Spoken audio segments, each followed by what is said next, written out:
नमस्कार दोस्तों, ज़्यादातर पेरेंट्स को ये पता नहीं होगा कि आने वाले समय में जिस प्रकार शिक्षा नीति में बदलाव के जरिए जो प्रशिक्षण या तालीम दी जाने वाली है वो कितने मायने में अनन्य और अद्वितीय होगी। दोस्तों, 32 साल के बाद शिक्षा नीति में जिस प्रकार का बदलाव आया है, आप देखेंगे कि इस बदलाव के जरिए आने वाले 15 से 20 सालों में बच्चों में जिस प्रकार की स्किल्स का विकास होगा वो आत्मनिर्भर भारत के निर्माण की नींव के जरिए आप देख पाएंगे। देखिए दोस्तों, इसका सबसे बड़ा कारण ये है कि कक्षा 6 से लेकर के अनेक प्रकार की स्किल्स सिखाने का प्रावधान इस शिक्षा नीति में दिया है। आपको एक बात बताऊं, यहाँ तो ठीक है, देर आई दुरुस्त आई, लेकिन जापान में कक्षा 4 के बच्चों से लेकर के 10वीं तक 29 स्किल्स स्कूलों के वर्कशॉप में सिखाई जाती है। यदि कोई ऐसा संजोग खड़ा हो गया कि आफ्टर 10th वो बच्चा नहीं पढ़ पाएगा तो वो अपनी एंटरप्रेन्योरशिप, अपना कुछ स्टार्टअप शुरू कर पाएगा। इतनी अच्छी स्किल्स उसके अंदर वो डेवलप कर पाता है। दोस्तों, कम से कम 50,000 रुपये जापान की या यहाँ इंडिया की मार्केट के तहत देखें तो 50,000 रुपये वो बिल्कुल शांति से कमा सकता है। इतनी स्किल्स डेवलप होने वाली है अब आने वाले समय में भारत में। अब लेकिन एक बात ऑनलाइन शिक्षा के बारे में, अब ये जो 2-5 महीने हमारे पास बचे हैं, इस विषय में सोचे तो ये सारी बातें अच्छी है, लेकिन आने वाले समय के लिए अब क्या करना चाहिए? क्योंकि अभी एक जोक पढ़ा था, किसी ने पूछा कि अमेरिका में इलेक्ट्रिसिटी का कट ऑफ होता है तो उस समय अमेरिकन क्या करते हैं? बोले वो अमेरिकन अपने इलेक्ट्रिसिटी बोर्ड को कंप्लेन करते हैं। बोले जापान में यदि इलेक्ट्रिसिटी का कट ऑफ होता है यानी कि बिजली चली जाती है तो क्या करते हैं? बोले वो वार्ड ऑफिस को फ़ोन करते हैं। बोले इंडिया में यदि लाइट जाती है तो लोग क्या करते हैं? बोले आसपास के फ्लैट में या घरों में झांकते हैं कि मेरे यहाँ ही प्रॉब्लम है या आसपास सभी के घरों में लाइट जा चुकी है। दोस्तों, बात यह है कि जब लाइट जाती है ना, तब हमें खुद अपने आप कुछ पुरुषार्थ करना पड़ता है, या टॉर्च जलानी पड़ती है, या दिए जलाने पड़ते हैं, या फिर मोमबत्ती जलानी पड़ती है, या लालटेन लेकर के अपना काम, अपना गुजारा करना पड़ता है। बात यह है कि अब आउटसोर्स के सिवा हमारे पास और कोई चारा तो है नहीं। आउटसोर्स भी बाहर ख़त्म हो चुके हैं, तब जाकर के ऑनलाइन शिक्षा का प्रावधान विकल्प के रूप में और एकमात्र विकल्प के रूप में चुना गया है। अब दोस्तों, हमारे बच्चे पढ़ने के लिए तो बैठते हैं, लेकिन एक बात बहुत ही तरीके से शांतिपूर्वक सोचनी पड़ेगी, क्योंकि डॉक्टर्स जब स्नातक होते हैं उससे पहले MBBS या MS या MD पढ़ करके वो जब बाहर निकलते तो उनको सिखाया जाता है कि बिना मानवीय स्पर्श यानी कि ह्यूमैनिटेरियन टच के बिना आप यदि किसी की इलाज करते हैं तो वो केवल इलाज रह जाता है, सारवार या बिजनेस रह जाता है। लेकिन उसके बिना वो एक जिसको इलाज बोलते हैं, जो एक ह्यूमन टच यानी कि केयर और कंसर्न के साथ जो होना चाहिए, वो उसको नहीं गिना जाता। दोस्तों, एक तरफ बिजनेस है वो बिल्कुल केयर और कंसर्न के बिना किया जाता है, और एक तरफ देखिए, एक तरफ एक प्रकार का ह्यूमैनिटेरियन स्पर्श। अब हमारे बच्चों को जो ऑनलाइन पढ़ाई मिलती है, क्या आपको उसमें आत्मीयता का वो जो स्पर्श होना चाहिए वो मिलता है? मानवीय स्पर्श जिसे ह्यूमन टच बोला जाता है वो मिलता है? अच्छा, आई कांटेक्ट मिलता है? प्रत्यक्ष जो प्रोत्साहन मिलना चाहिए वो मिलता है? अच्छा, वो जो दोस्ती की मस्ती होती है वो आपने ऑनलाइन पढ़ाई में देखी है? सामूहिकता के जो स्पर्श के द्वारा उसको जो सामूहिक जीवन की सीख मिलती है वो मिलती है। अच्छा, तो जैसे वो डॉक्टर्स का केयर और कंसर्न के बिना इलाज नहीं कहा जाता, उसी प्रकार ऑनलाइन शिक्षा को इस प्रकार के ह्यूमन टच के बिना शिक्षा कही जानी चाहिए या नहीं कही जानी चाहिए। इसलिए दोस्तों, हम ऑनलाइन शिक्षा दे करके एक तो क्या है कि एक संतोष पाते हैं कि हम कुछ करते हैं। पेरेंट्स को ये संतोष होता है कि चलो भाई, बच्चा कम से कम फ्री तो नहीं बैठा है। बच्चे को लगता है कि चलो हमारे टीचर्स पढ़ाते हैं तो कुछ पढ़ लेते हैं। टीचर्स को भी एक प्रकार का संतोष मिलता है कि चलो हमने हमारी ओर से प्रयास तो कम से कम किया। इसे साइकोलॉजी में फॉल्स सेंस ऑफ सिक्योरिटी कहते हैं। इसका मतलब यह है कि सलामती की, सुरक्षा की खोखली संवेदना। देखिए दोस्तों, बच्चों के समय को भर देना, इसके लिए बच्चे डेस्परेट नहीं हैं, हम हैं। और यदि हम हैं तो हमें इसका मतलब ये भी तो नहीं कि हमें ट्राई करना छोड़ देना चाहिए, क्योंकि एकमात्र ऑनलाइन पढ़ाई ही आजकल विकल्प रह गया है। जैसे ऑनलाइन चीज़ें मंगवाते हैं और संतुष्टि महसूस करते हैं, उसी प्रकार ऑनलाइन शिक्षा मंगवाते हैं और संतुष्टि पाते हैं। लेकिन हमें ये कहना पड़ेगा कि यहाँ संतुष्टि तो है लेकिन संतृप्ति नहीं है, क्योंकि संतृप्ति प्रोत्साहन से, प्यार से, ऊष्मा से, आत्मीयता से मिलती है, एक वातावरण बनने से मिलती है।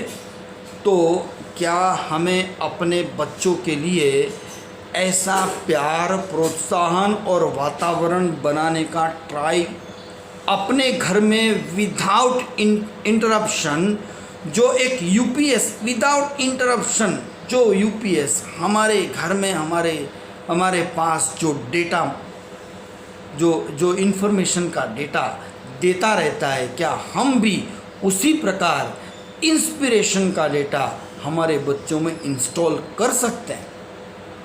आज का सबसे बड़ा सवाल दोस्तों ये है, कुछ आपको ये बात कड़वी भी महसूस हो सकती है, लेकिन हमारी प्रॉब्लम यह है कि हम बच्चों को एंगेज रखना नहीं सीख पाए।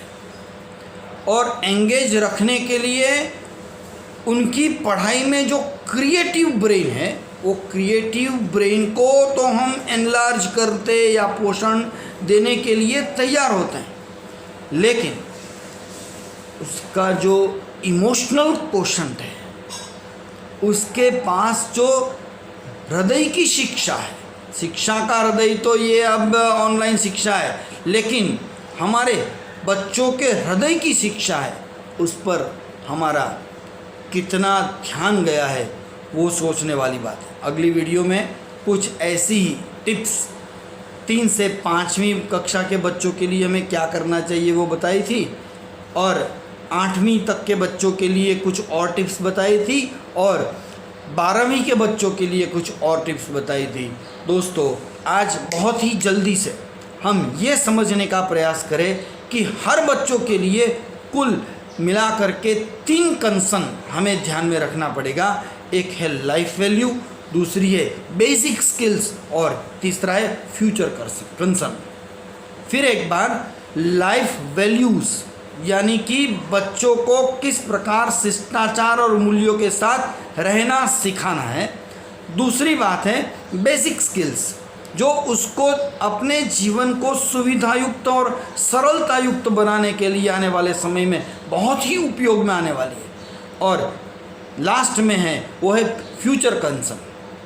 अब थोड़ी सी डिटेल बताने का प्रयास करते हैं, और आपको इसमें बहुत सारी चीज़ अपने आप के विचारों से जोड़नी पड़ेगी। देखिए, लाइफ वैल्यूज़ में पूजा, प्रार्थना, योग, प्राणायाम और मेडिटेशन, आप जिस भी परमात्मा के स्वरूप को मानते हैं, माता जी के स्वरूप को मानते हैं, तो आपको अपने साथ बिठा करके बच्चों को आस्था और श्रद्धा का उस तत्व पढ़ाना पड़ेगा, क्योंकि आने वाले समय में चिंता, टेंशन, समस्याएं, बहुत सारी चीज़ों को बच्चों को फेस करना पड़ेगा। उस समय आस्था, जीवन के प्रति आस्था और परमात्मा के प्रति आस्था उसका बहुत बड़ा आधार बन सकता है। इसलिए साथ में हनुमान चालीसा से लेकर जो भी स्तोत्र, स्तवन, मंत्र, जाप वो आता है, तो उसके मन को बहुत ही अच्छी संतुष्टि और पुष्टि मिलेगी।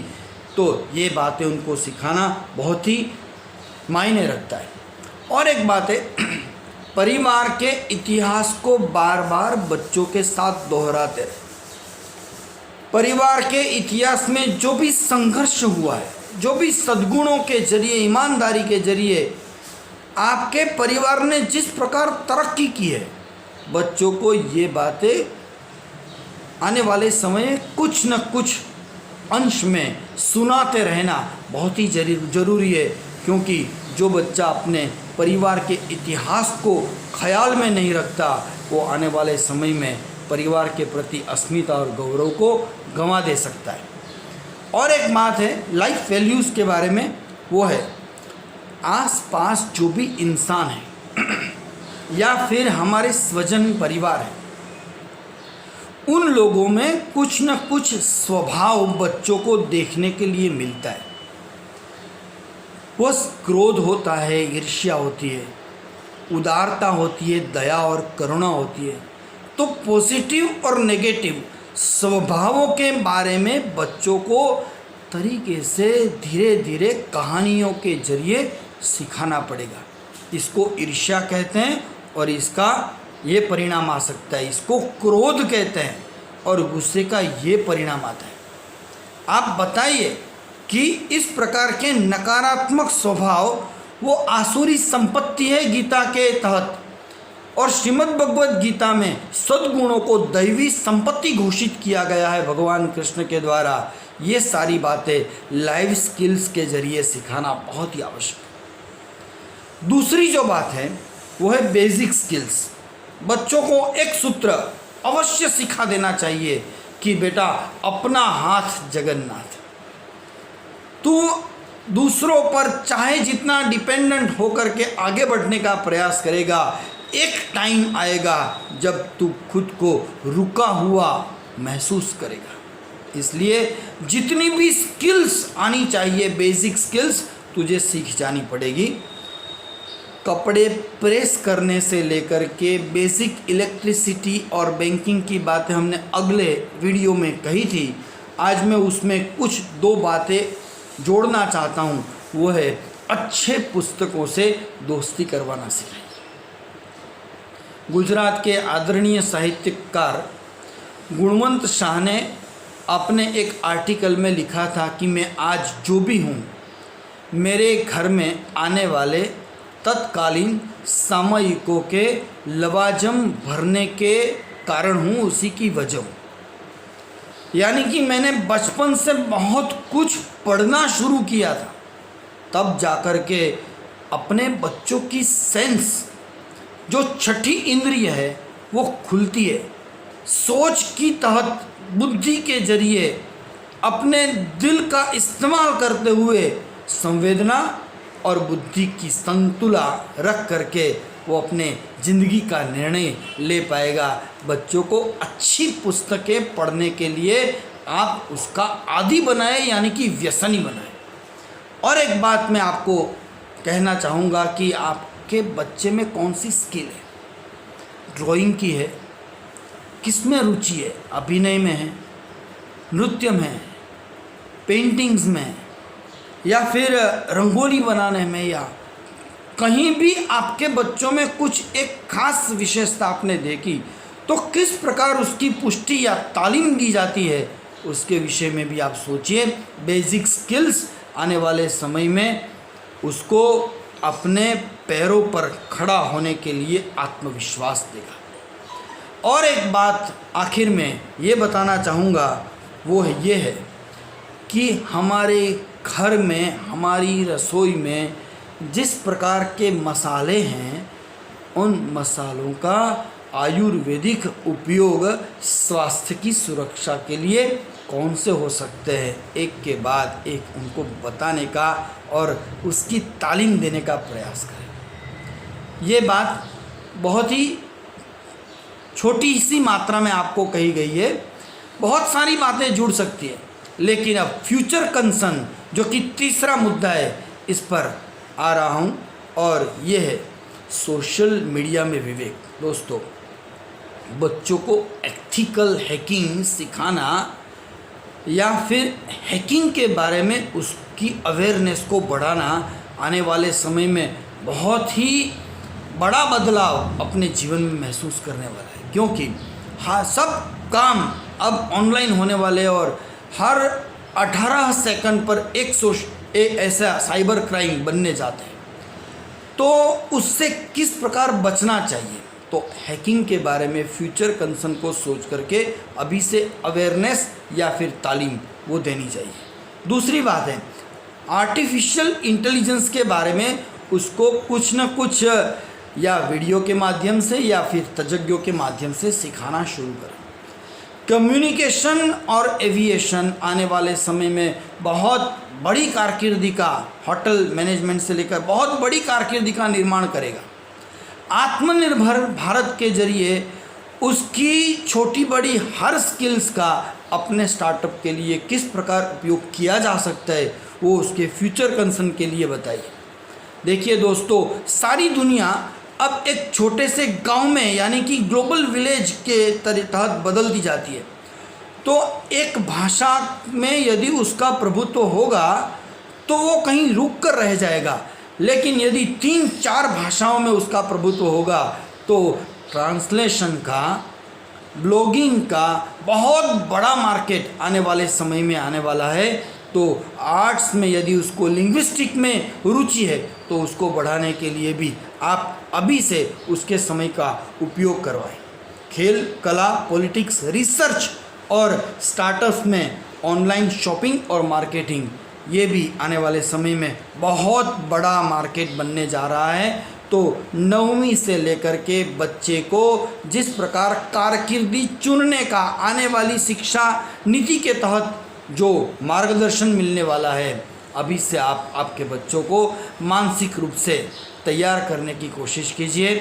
फिर एक बार आप सब ने बहुत अच्छे तरीके से ये बातें सुनी हैं, अमल में रखने की कोशिश करेंगे ऐसी हमें आशा है। ये आपके साथी मित्र जो शिक्षा के साथ जुड़े हैं, ऐसे शिक्षक, प्रिंसिपल्स, सभी में ये सारी बातें शेयर कीजिए, सब्सक्राइब कीजिए, ताकि ये सारी बातें आने वाले समय में हम सब के लिए उपयोगी सिद्ध हो। वंदे मातरम, जय भारत।